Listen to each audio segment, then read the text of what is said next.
Philippe Presti, sailing coach at Luna Rossa. Obviously, not a lot of sailing today. Forecast didn't really play along. But yeah, what are your thoughts on this campaign until now? The campaign until now, very exciting. I think the boats are very exciting, and especially the little one we designed and built. And we're super happy about the outcome of this experiment. And we believe it's going to translate with good results on the big boat.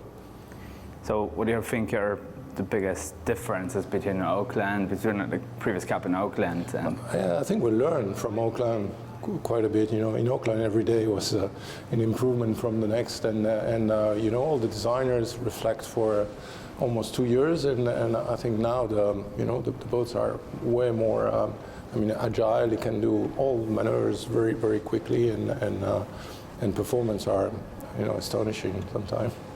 Certainly a big new idea as the Youth America's Cup. Any insights from you for the standing point of Luna Rossa until now, for the youth team? From the youth people? Yeah. I haven't been much involved with the youth, just a couple of meetings. I tried to show them what it's like to matrace these high-speed boats. So that was my part was more explaining them what we did in Auckland and how the rules are different than what they can experiment. And yeah, that's going to be good fun to see this new blood on a fast boat, and in Barcelona it's going to be challenging, I tell you, with the swell.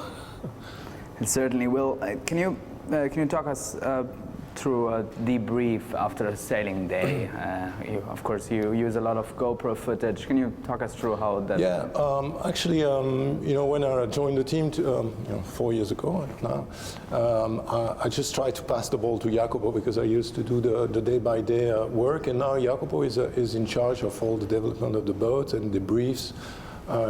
So this is good, and I can be focused on another area, and I'm more focused on the racing side of the development. But so we try to capture all the information on the boat we can. So it's all media we can collect, like a GoPro, audio, and pictures, but also all the data. Everything is synchronized, and we try to animate the briefs. So